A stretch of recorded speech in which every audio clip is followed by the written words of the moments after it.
I'm sorry. Why do you think that?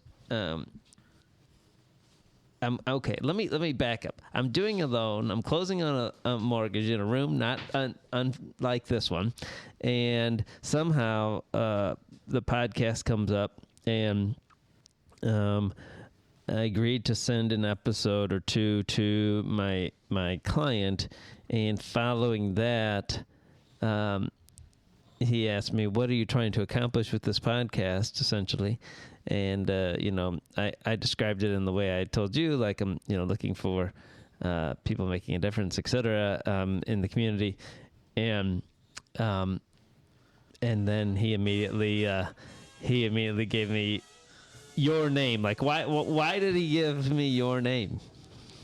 Yeah, well, not to speak for someone else. To be completely honest, it's a truly humbling experience. The fact that he gave you my name. My goal is just to be a servant to whoever I can, and I was fortunate enough that I got connected with Gateway Science Academy.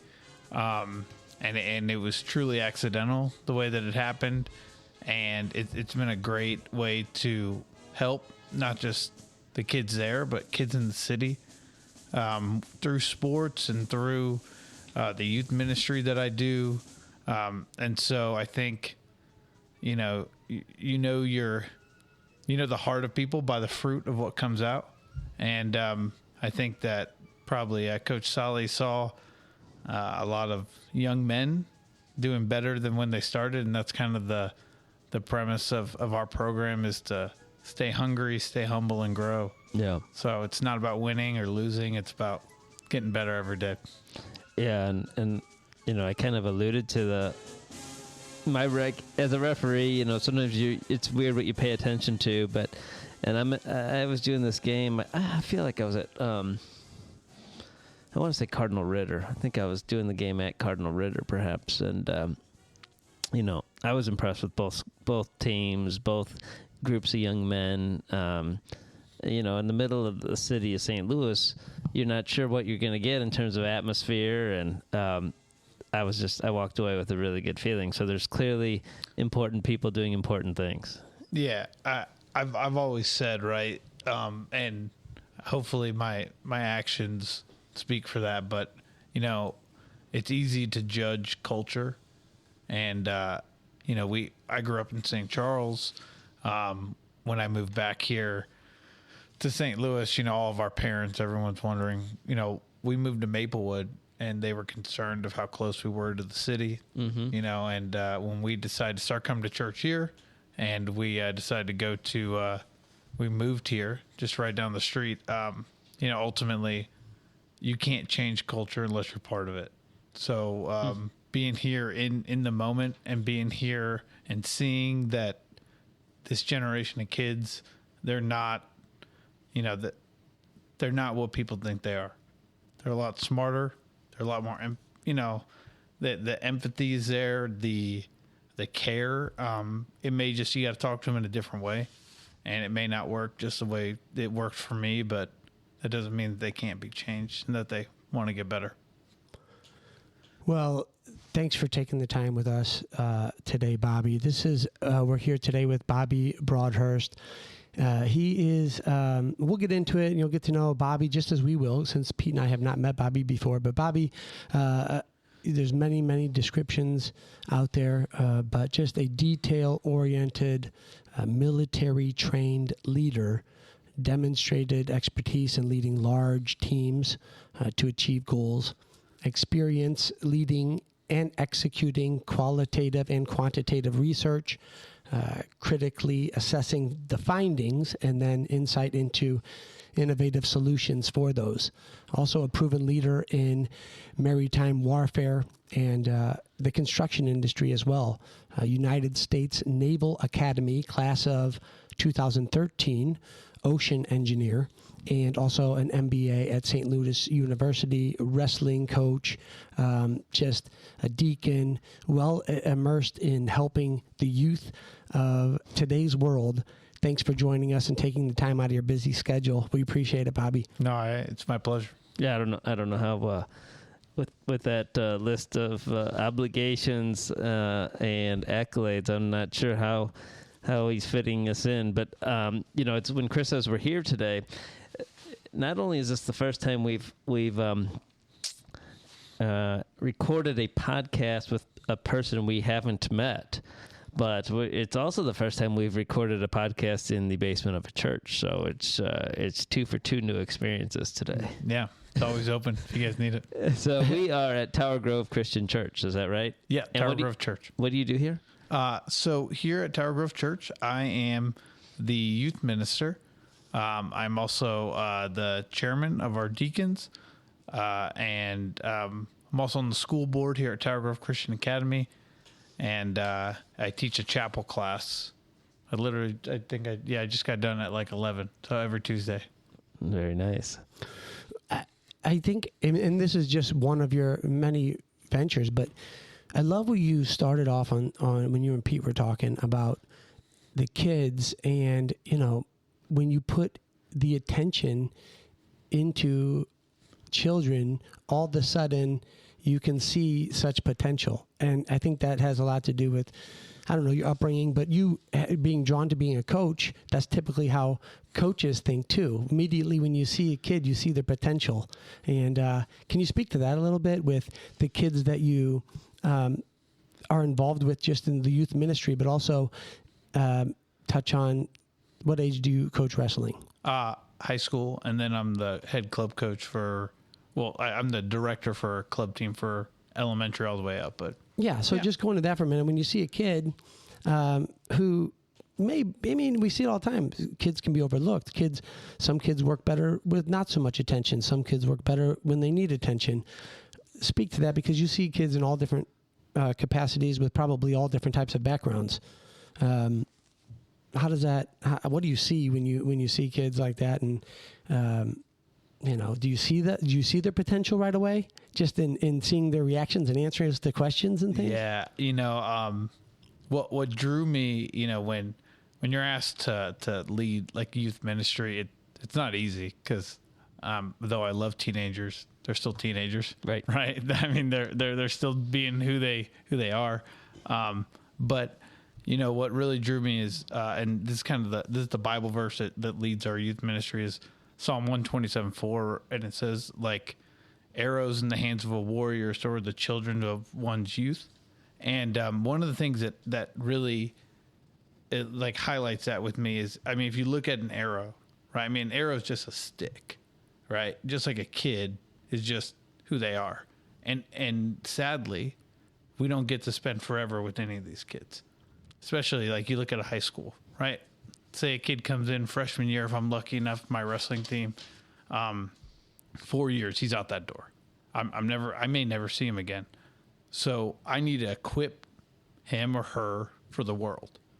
Same thing happens in our youth ministry. So I need to put the feathers on the end of it. I need to sharpen the head and put it on there, so that when we let them out, right, and we let them go, it's not, we're just throwing them out in the world. We're sending them out for a purpose. And they're out there to hit a target and hopefully continue to grow and to get everyone better. So some kids come in with broken feathers. Some kids come in with, they need to be hardened up a little bit. But I think the individualism is what people want to look past. You want to put everyone in, a lot of people want to put kids into a standard system and let them, do the same thing. But if you don't know what each kid needs, then that's one of the kind of fundamental principles I learned growing up and in my leadership experience. That really hits home. Just the idea of identifying and accepting someone's individualism and sort of embracing it, I guess, because humans are not a cookie cutter creation, right? Yeah. We may have one God, or we may have multiple gods, depending on people's backgrounds. But as far as what we're striving for, there's some excellence in what it means to be a human, but not necessarily going to be the same path for everyone, right? Yeah. And it's just kind of an interesting theme, because we had a podcast kind of recently with president of a city school, St. Mary's. Yeah, and, yeah. I did listen to that one, and I mean there's some commonality there. I think with what you just said, kind of. All kids, it's not even all kids aren't equal. Every person's got maybe a different talent, different background, of course. But it's important for you as a mentor, I dare say a role model, and then of course a coach and a teacher to be able to nourish that, right? Yeah, absolutely. And I mean that's what it's about. It's about growth, right? I mean, wrestling season just ended. If you guys don't know, it's during basketball season, so it's a real sport that's going on while they're playing basketball. My brother Trust can me, relate. I know. I got cut from basketball, so I wrestled. There you go. And best decision you ever made. It was actually. It was an unbelievable decision. I do have to make the shout out. Gateway Science Academy wrestling team, like 7 kids on the basketball team, 30 kids on the wrestling team. So that's without our girls team that's starting next year. So Who knows why that's the case? Who knows? But and that's what's great about the sport of wrestling is that there's so many ways to get to the same goal. But we just had the season end, and we've got a bunch of kids that hang in their heads because maybe they wrestled for 4 years and they never made the state or they didn't accomplish what they wanted. But ultimately, it's, are you better today than the first day you walked in here? In wrestling practice, you're better the next day after the first day you walk in there. Absolutely. And so it's like none of it's wasted. Oh. And as a coach, none of that's wasted on me. It's not about this year's success. Right.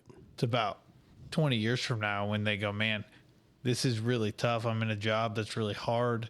I'm in this, but it's not as bad as like when Coach Bobby had me running sprints that one day. Well, The trash bag's on. no, I mean, That's illegal. We don't do that anymore. of course, yeah. Don't worry. It's audio only, so nobody. There we go. But what also on that note, you as a coach, but also as someone who guides youth, which is usually similar things. But you just knowing your background, you have a competitive mindset too. So how do you because I think coaching it evolves throughout the years.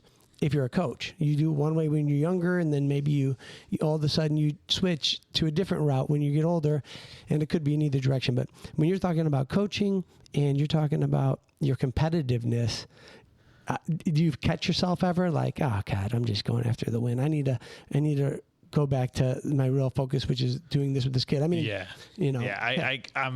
I would lie if I didn't say that I get a little heated in the chair sometimes, and I'm standing up, and there's a bunch of other coaches and there's a bunch of officials that definitely know that, and they know that I'm here to be passionate. But at the end of the day, right, it's what's the reality there, and it's kind of bringing ourselves back. It's something that luckily I've had the opportunity to refine at, dare I say, one of the best leadership institutes in the world. And I, from a young age, was leading people, in life or death situations. So that was a good opportunity, and it's really just set me up for where I am now. Yeah, and I've also recognized that the kids have much more fun. If you don't have an element of that as a coach, it's not fun to wrestle for you. No, I mean, at the end of the day, we want to get better, but they like it when coach gets a little jacked up. 100%. You know what I mean? And I'll give you guys I'm not going to give you all my secrets, but one of the things I tell my kids to do before every match, we have a nice somber conversation. I tell them to spill some blood. And for the first half of the season, they thought that I wanted them to hurt somebody. And I'm like, well, hold on, guys. That's not what I'm talking about. What I'm talking about is I want you to spill your blood. I want you to make a sacrifice here. Because if you go out there and make a sacrifice, then no matter what the outcome is, you're going to get better. You go out there and give it your all for 6 minutes, and you come away and you lost, no one's going to be mad at you. What else could you do? And maybe it's on the coaches to be better, or maybe it's on conditioning, or maybe, we figure that out. But there's been very few matches I've walked away with and been like, man, we gave that one away, or it's truly the kid's fault. We're talking about 0.001%, right? Mm-hmm. Yeah, that's. Yeah, I have to interject because we kind of glossed over when you said that, one of the best leadership institution in the world. Are you referring to the Army? I can't remember. Hey, roll goats, baby. Go Navy, beat Army all day. I have 2 young boys, and if you say go Navy to them, they will reply beat Army, and they have since the day they were born. Tell us about touch on the quick story you talked to, the example you gave us about when you guys beat Notre Dame. Yeah, so we were talking, for those that are unaware listening, and the United States Naval Academy is a 4-year institution.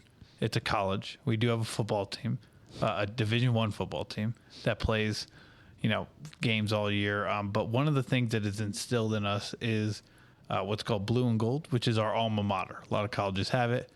We sing it, going in your freshman year, you sing it like every night. You sing it after every event. You sing it after every, attendance. You do it a lot. And I was explaining that there was a game. So 2 of the 4 years I was at the Naval Academy, we beat Notre Dame, and not like kind of Notre Dame, but like the real Notre Dame.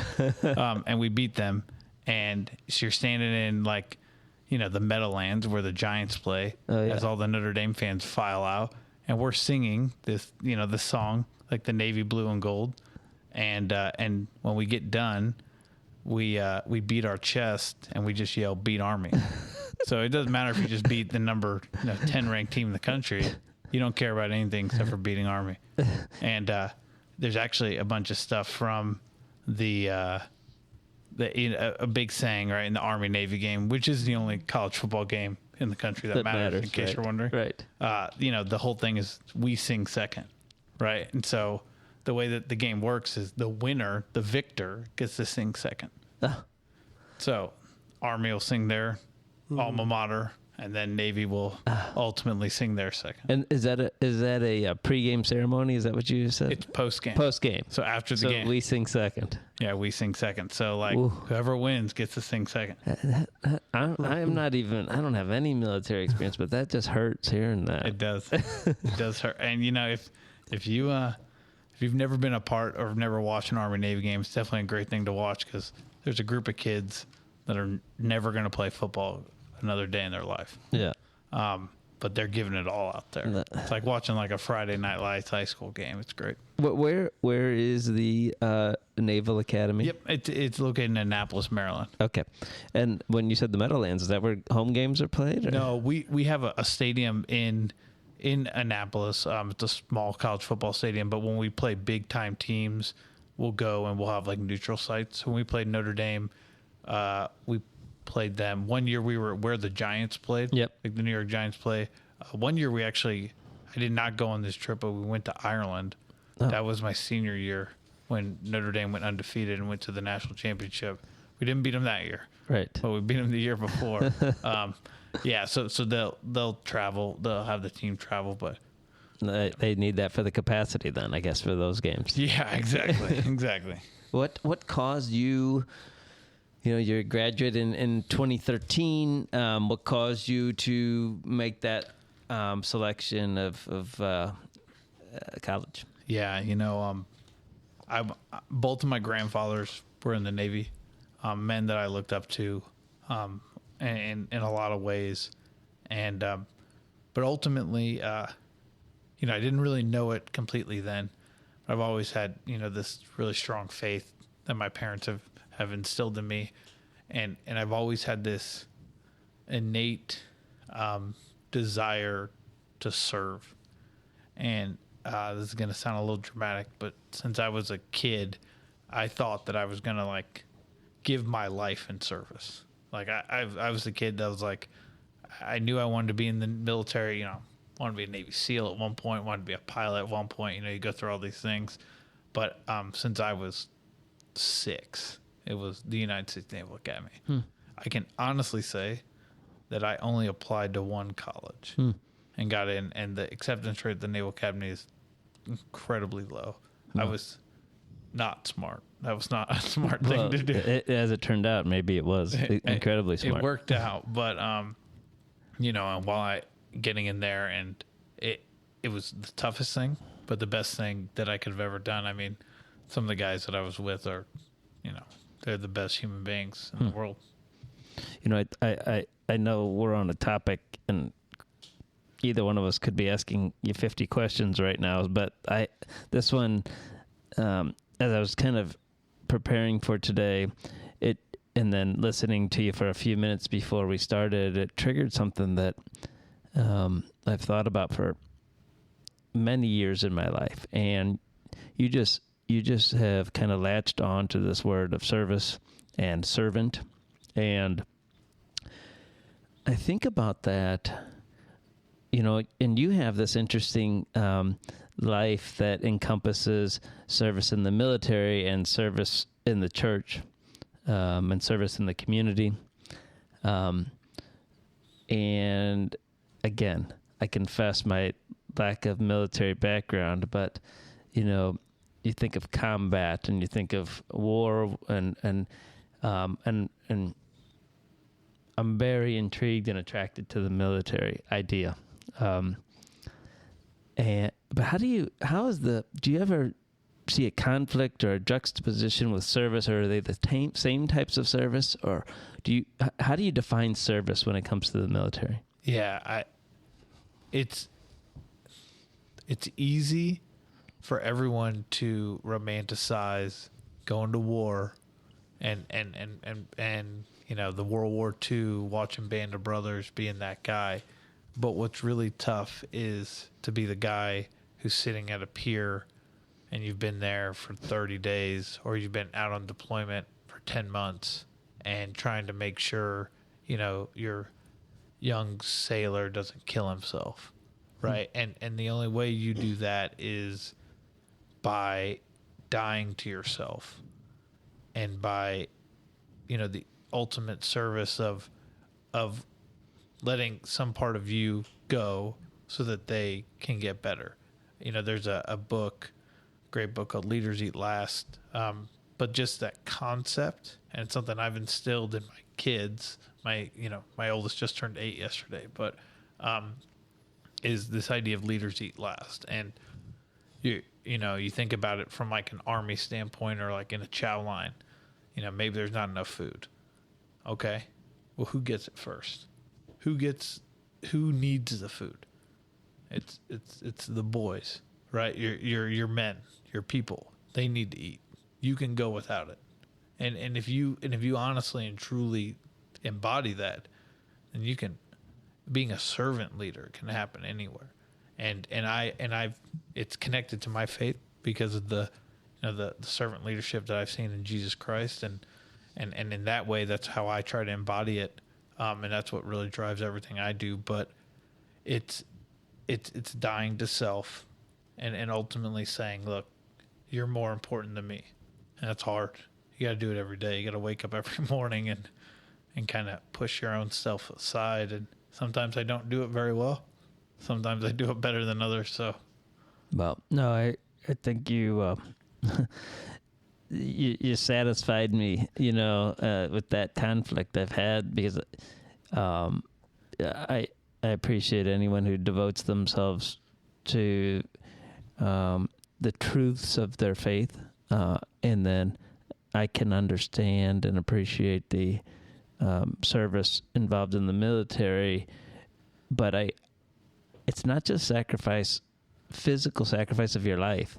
It's like you described. It's a constant, everyday training of sacrifice, right? Yeah. And service. It's beyond just holding a rifle and going to war, and that is probably more the exception than the rule. Yeah, we all, right? No one wants to build, everyone wants to receive, right? So, because when you build, you don't get that instant gratification, right? Like no one wants to put in the work, but here's the thing, like, it needs to be done. So there's kids that I'm working with now that I talk to now that, I don't know, maybe they never remember me, or maybe they remember me 30 years from now. I don't care. right? I got to treat them the same, no matter what. Yeah, I mean, you once said, I read a quote, the Naval Academy does a really good job of helping you grow up. The experiences you deal with are life and death. To be young with big responsibilities on your shoulders, it prepares you for the gravity of what you will deal with on a day-to-day basis. And, you know, I feel like another one of those gray areas that there's no perfect way to figure it out. But when it comes to raising a kid this day and age, you know, whether it's a kid, your own kid, or kids that you're with in the ministry, or kids you're coaching, you know, it seems like it's always different. Sometimes you gotta, you know, sometimes we make it easy to provide the answers for the kids or the solutions because they have such maybe big responsibilities. Sports are treated a little bit different these days. I mean, all of a sudden you're 7th, 8th, 9th grade. You're training, you know, 3-4 times a week and have a couple games where you're traveling across the country or something like that. Yeah. So all of a sudden you're like, I want to yell at this kid to take out the trash, but I also need him to get rest a little bit. But you got to like wrestle, quotes, with this mentality. How do you approach that mindset? You know, because you have to. Like, I have an old school mindset, but I adapt to many of the modern day. It's a blend. It's a blend. Yeah. You know, we did a demographic study. We actually had this. We had Missouri Baptist University come in, and they talked about a demographic study about the current.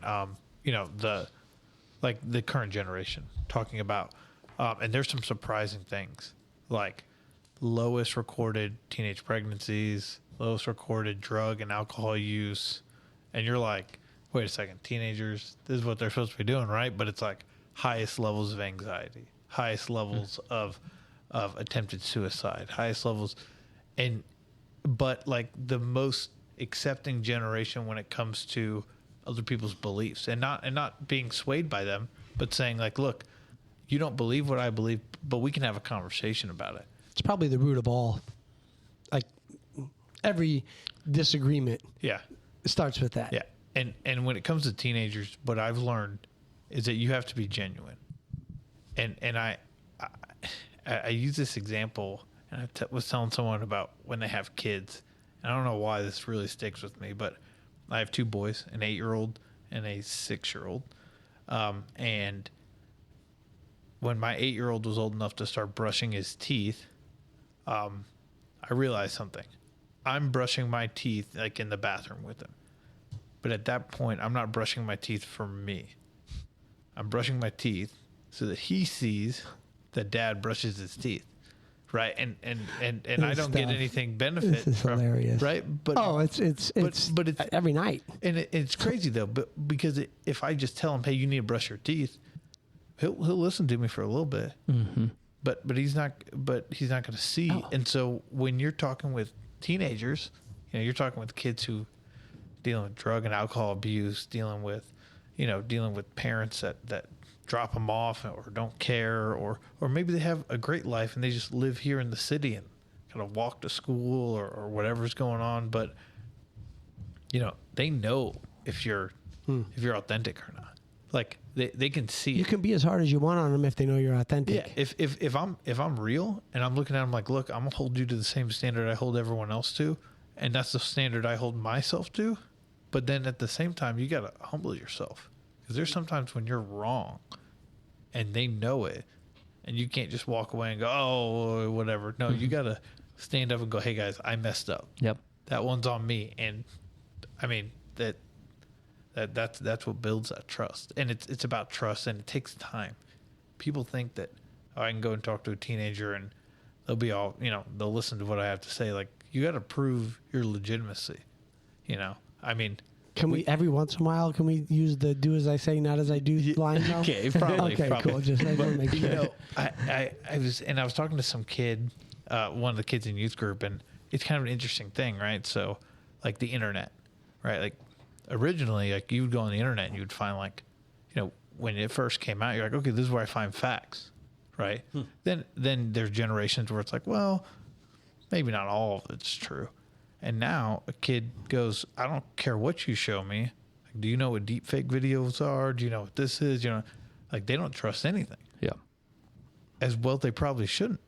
No, And so if you know anything adding to about it daily. And so you got to prove to them, right? And you got to prove in the way you act and the way you walk and the way you do things. And when they start to see that, then they're going to go. And once they're bought in, they're there. Their lives are governed by filters. Yeah. And, you know, and their Both pictures. literal and exactly. physical. So forget the filters, right? Yeah. Walk this way. You know, and you use the phrase, and I think we're kind of connecting a little bit of this with, you know, I'll just even say, you know, even brushing your teeth, but you talk about, you know, dying to self. And that isn't necessarily a bad thing. It's not really a negative. It doesn't have to be negative. And in other words, sacrifice doesn't equate to unhappiness, right? In fact, it can be accompanied by some peace. And, you know, when you kind of walking in the way that you know you should, or sometimes knowing you should is actually knowing what makes you the happiest. Yeah, I mean, a seed has to die for a plant to grow. Right. So, like, there's part of you that has to die for something else to grow. And I can guarantee you that what's good in your life, right, and what is there and what's present, right, and the things that will stand the test of time are the things that are able to, right, those are what's true and what's right. And those other things will start to fall off, right? Those bad habits, when you start letting those things die to yourself, just like the brushing your teeth, right? We all know it. Yep. Sometimes we forget. That's right. Sometimes we're too tired. But when that little kid's sitting right there, that you're not too tired. That's right. Because you don't want them to go through what you're going through. No, every time's the right time. Yeah. You know, are there any? And as I look back, I made a list of all the things only the things that I can know you're involved in from the internet. But but when I made that list, it made me, you know, think about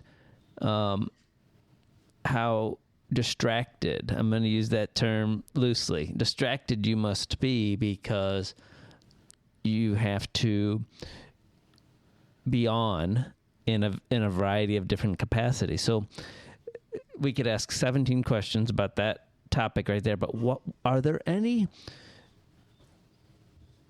universal concepts, truths, unnegotiables that you wake up to in the morning to say, okay, if I'm going to go be an engineer and a coach and a youth leader today, this is what I have to commit to? Yeah. So it's actually kind of interesting because it's none of those things that you can see on that page. My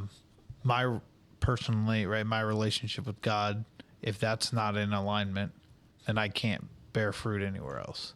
And I need to know, I need to spend my time in prayer and talking with him and understanding if what I'm doing is what he wants me to do. Understand that will. And when that happens, everything, you know, pulls to light. I mean, there's talks of me leaving my current job and doing full-time ministry. And that's a conversation that, you know, is a big thing, right? Like, if you guys don't know, the pay's not very good in full-time ministry, but it's what I'm striving for. It's what I'm here for. And that's what satisfies that. So it's got to be that at the heart. And for me, right, it's that love and showing love constantly and perpetually. And even that doesn't mean you tell people everything they want to hear. I had a very bad conversation with a parent yesterday. But, you know, it doesn't mean that I don't love him or his kids. It's also, you know, the complete opposite. But it's that truth. And when you do it from the right way and you do it from your heart and you honestly believe it, then I think it's that those are the things that stay around. And then I've noticed that when there's too much going on, it's probably because I'm focusing on one thing, not in that idea of love. I got to kind of cut that out. And, you know, my wife's there to kind of smack me in the face and get me back on track. They're valuable that way. They are. They very much are. Yeah, I mean that's a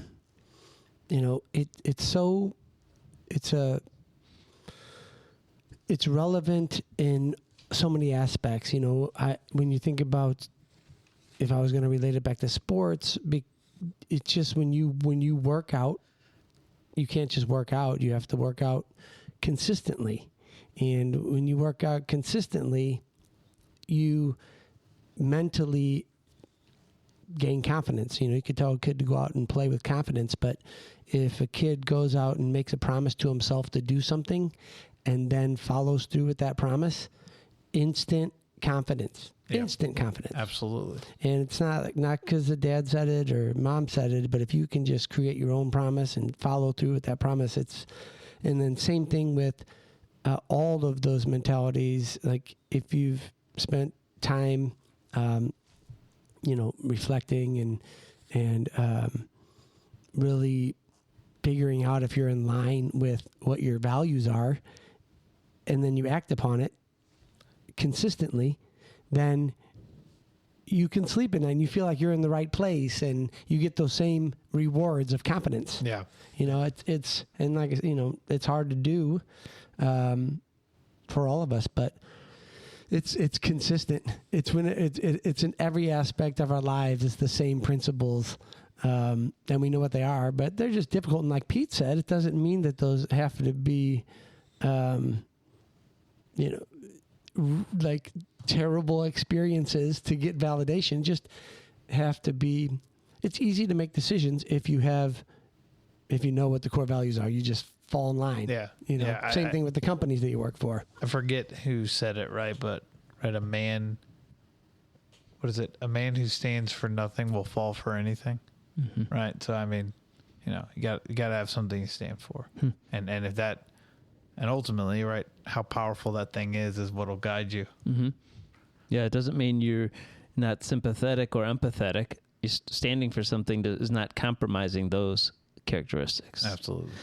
I wrote down 5 terms, and I'm going to put you on the spot. Oh man. To consider maybe not the order, but which of these means the most to you if someone were to label you. Okay? Evangelist, leader, role model, servant, mentor.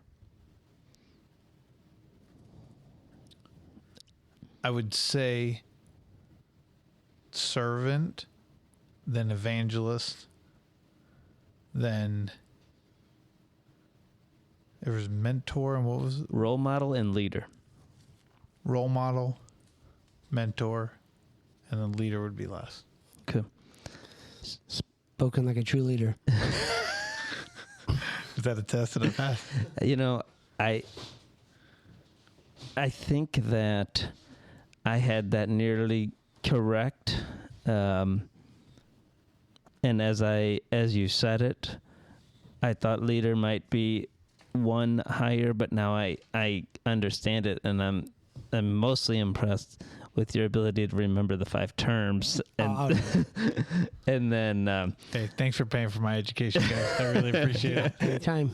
But the it's I get it. I mean, I'm learning. I'm not, to say I get it is too high of praise for myself, but I understand more about the value of the term servant as we're talking. And you can be a servant in all of these capacities that we've been talking about, all of your roles, all of your titles, so to speak.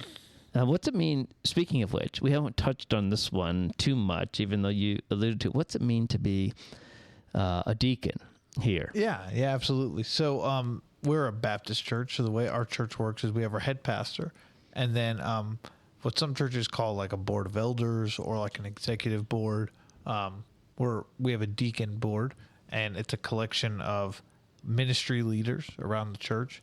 And say there's, we have a monthly meeting, and the pastor will come to us and talk to us about, things that are happening in the church, how we can help, if there's more ministry opportunities, I was recently elected as the chair of the deacons, so I'm pretty sure I'm the youngest. Maybe there may be another guy who's like a year younger than me, but we're trying our best. The goal, well, the mission of this church is to manifest the love of Christ by serving our neighbors. I've heard of this word before. So I think I'm in the right spot, but and that's what it is. I don't need to get anything. Yep. I just need you to get something. And that's what started all this wrestling stuff. That's what started all of this. Is I saw kids that were in need of a place to practice. And so I realized, hey, I can go out and buy a mat. And now they're not practicing in basements. Now we've got, from that one mat I bought, we've had one bought for us, which was a $15,000 mat. We've had one given to us. We run free monthly camps that are put on by NCAA All-Americans, college head coaches, like Big Ten All-Americans. Like, these are like high-ranking people that are like, they're doing this for free for the kids in the city.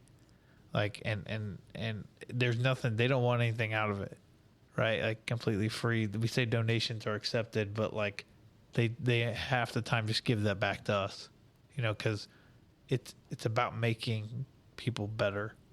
And that's, mentioned about what it means to be a deacon, but deacon's a servant.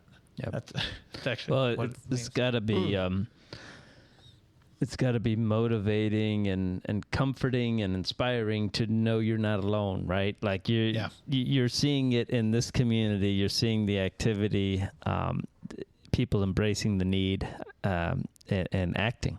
Yeah. Take action is a common theme that comes up regardless of seemingly the topic we're on and these podcasts. And like Chris always likes to tell people, if they're trying to understand where we are physically oriented at this moment, since everyone knows where the Pinnacle Home Loans headquarters is on the hill, we say we are just like about 2 miles away down at Kings Highway in Magnolia. And I bring that up because, and you live in the Shaw neighborhood, so, and I know you love the city. I mean, you confessed that earlier. And so first of all, 2 questions. One, what excites you about the current state of the city, since, we're city guys and we're looking for growth and improvement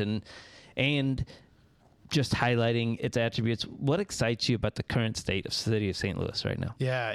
What is it? Prospect Yards? Like where what is it? The Foundry is? Mm-hmm. Like I read some article about the alderwoman who was there and how much, the projects that have been built, you want to get excited about St. Louis, look up, there's so much being built, so much happening, so much, all of these things. And what's really unique and what I love about our city is, it's keeping some of the, well, it's not keeping some of it, it's keeping all of like the heart, right? Like a perfect example is like, they're talking about this whole idea to utilize the high rises downtown for apartments.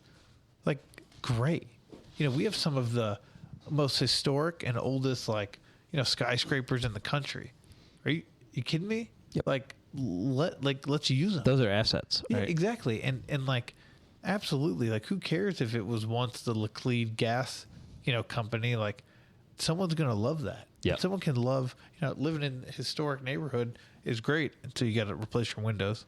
That was a horrible experience. but it's this idea of trying to find that beauty in what we have going. And I think that's what St. Louis does a really good job of, and what we're finding our identity. We were a city that was, rooted in this union labor, manufacturing big, and realize that's not who we are in the future.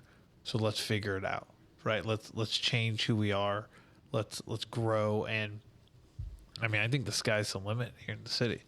You're looking for an investment, buy something downtown. come be a part of it. Because if you haven't been to the city lately, come to Tower Grove Park on a Saturday. Active, right? Yeah, you want to see people walking the streets, but the job's not done. Yep. We need more people. We need more people to come fill these buildings, so that, like I said, right, if you want to change culture, you got to be a part of it first. And you probably see that with it's probably somewhat exciting too to see it with affiliated with two schools in the city. You got the youth, they're gonna have a sense of pride, hopefully, and you can contribute to that. And I love now that we alluded to talking to a couple people in schools in the city excited about the prospect of the future, and that's great for us to hear, for sure. Second question, then, you kind of addressed it to an extent, but so I'm going to narrow it a little bit. What do you want to see with the youth that you're dealing with in terms of their contribution or their love for the city? What I want them to do is I want their heart to break for what others are struggling with.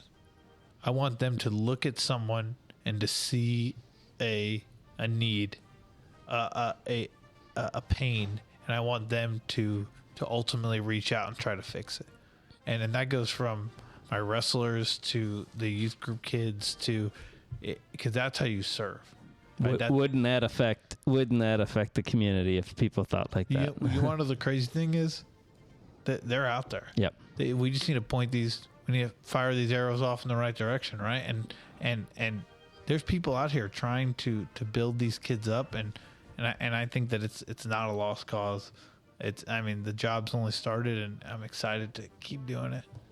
Yeah, it's not a lost cause at all, and it's a very worthy cause and rewarding as well. Because that's the next generation that we have coming up. So I think there is people willing to do it out there, but bringing it to their attention and utilizing the power of asking goes a long way.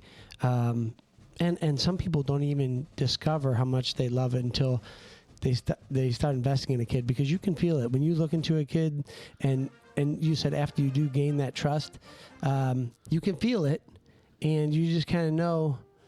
Yeah, the Mike England podcast. He was one of my mentors. This is 30 years later. Yeah. 25 years later. 25 years later, and you don't even sometimes see it until 10 years later. Our city, you look at SLU, right? You want to take a gamble on Richard Chaffetz. He says he's going to pay you back tenfold. That's a good place to put your money. But here's the thing, right? I'm sure that superintendent or whoever it was, that wasn't the first time he did that. Right. Right? Right. There was other kids. And it just so happened this one kid decided to come back and to give it all back. Wow. And that's all you need. Right? You see it a lot. Yeah. Well, Coach Bobby, I now know after this episode why I was directed to reach out to you. It's clear as a bell, and so grateful. And I'm actually, not only for your time, but I'm actually just glad to have met you. I know our paths will cross again, and I will insist upon it. Yeah. So thank you so much for your time today. Absolutely. Thank you so much, guys.